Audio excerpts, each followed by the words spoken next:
Olá, gente amada e querida de Deus. Estamos em nosso encontro com Deus, meditando a palavra. O tema: As parábolas de Jesus, o semeador.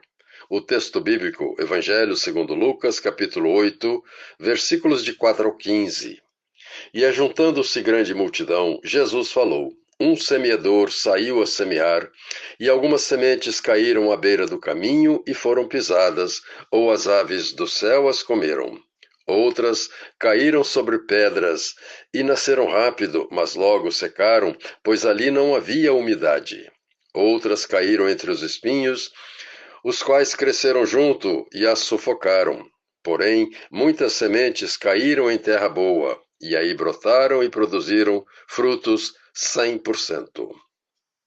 Estou começando uma nova série de reflexões, as parábolas de Jesus, onde, por meio de analogias e metáforas, o Senhor nos ensina as mais profundas realidades sobre o reino dos céus. Falamos muito sobre vícios e virtudes e sobre a vida, a morte e a ressurreição. Vimos que em situação normal, ninguém nunca se acostumou com a ideia da morte, nem jamais se acostumará. E o motivo é facilmente entendido, porque Deus não nos criou para morrer, mas para viver. A morte é consequência do pecado. Nós morremos porque pecamos. Na parábola do semeador, Jesus mostra que, ao ser semeada, algumas sementes caem sobre as pedras ou entre os espinheiros, onde morrem sufocadas e asfixiadas, porque não tem solo para aprofundar as raízes. Somente uma parte das sementes caiu em terreno bom e adubado, onde germinou, cresceu e produziu frutos 100%. Os acontecimentos do mundo estão aí para quem quiser enxergar. Gostaria de colocar para a reflexão de todos um fato concreto, acontecido há menos de 3 anos, que retrata bem a situação das sementes que caem sobre as pedras ou entre os espinhos.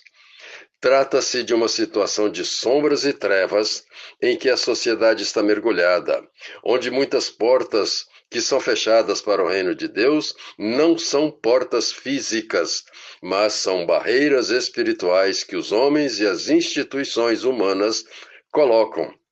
Situações de morte real que clamam aos céus e são protagonizadas por pessoas que fizeram o juramento de defender a vida humana em qualquer situação. Hipócritas gritam e fazem passeata por melhores condições de vida para os trabalhadores, mas promovem o aborto de criancinhas ainda no útero materno, ou, como acontece em muitos países cristãos, aplicam a eutanásia em pacientes desenganados pelos médicos. Lembro-me de um caso chocante, acontecido na Inglaterra, um país cristão, há menos de 3 anos. Um caso que classifico de sombras e trevas. Era a madrugada do dia 13 de novembro de 2022, quando os médicos do Hospital Queen's Medical Center, na cidade de Nottingham, a 200 quilômetros de Londres, cumprindo a sentença do juiz Peter Jackson, desligaram os aparelhos que mantinham viva a bebezinha de apenas 8 meses, de nome Indy Gregory, filha de Jean Gregory e Claire Stanifor. E a bebezinha morreu. Os seus pais fizeram o possível e o impossível para salvar a vida da filha, mas de nada adiantou os seus esforços. Eles tentaram reverter a situação da Corte de Apelação Inglesa no Tribunal Europeu dos Direitos Humanos, mas foi tudo em vão e não conseguiram. Os aparelhos que mantinham a pequena Indy viva foram desligados e ela morreu.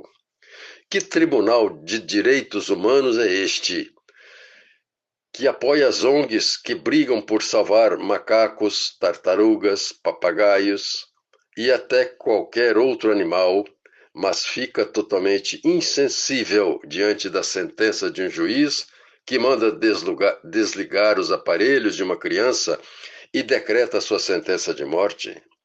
Hipócritas, assassinos hipócritas, que mentem descaradamente com belos discursos em favor dos direitos humanos, mas na prática não passam de monstros assassinos. Como disse Jesus, São lobos vestidos com peles de ovelhas. São como aquelas sementes que caíram entre as pedras ou entre os espinhos.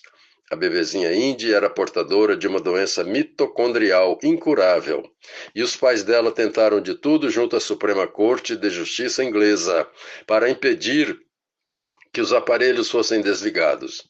Este caso repercutiu em outros países, a ponto de que o Hospital Infantil Bambino Gesù, do Vaticano, ofereceu um tratamento para a bebezinha, mas o juiz inglês negou o pedido de transferência dela para Roma. Em vista dessa proibição judicial, a primeira-ministra da Itália, Giorgia Meloni, concedeu cidadania italiana a Indy, para que, como cidadã italiana, ela fosse se tratar nesse hospital de Roma. Mas a justiça inglesa não permitiu. O pai de Indy, Jim Gregory, disse que a mãe dela, Claire Stanford, segurou a menina em seus braços nos últimos suspiros. Penso que esse acontecimento real se encaixa bem aqui na parábola do semeador, como exemplo da semente que cai sobre pedras ou entre os espinheiros. Seja aqui no Brasil, seja na Inglaterra, onde este fato aconteceu, ou em qualquer outro país do mundo, a pergunta que deve ser feita é a seguinte: quem esses supertribunais de justiça pensam que são para decretar tamanha atrocidade? Somente Deus é o autor e o dono da vida, do começo ao fim, e ninguém, em nenhuma circunstância, pode reivindicar para si o direito de destruir, direta ou indiretamente, uma vida humana. Toda a vida humana, desde o começo da concepção até a morte natural, é sagrada, porque a pessoa humana foi criada à imagem e semelhança de Deus. E somente Deus é o Senhor e o autor da vida. Pensemos nisto e até amanhã, se Deus quiser. Paulo Jorge Lúcio, padre casado.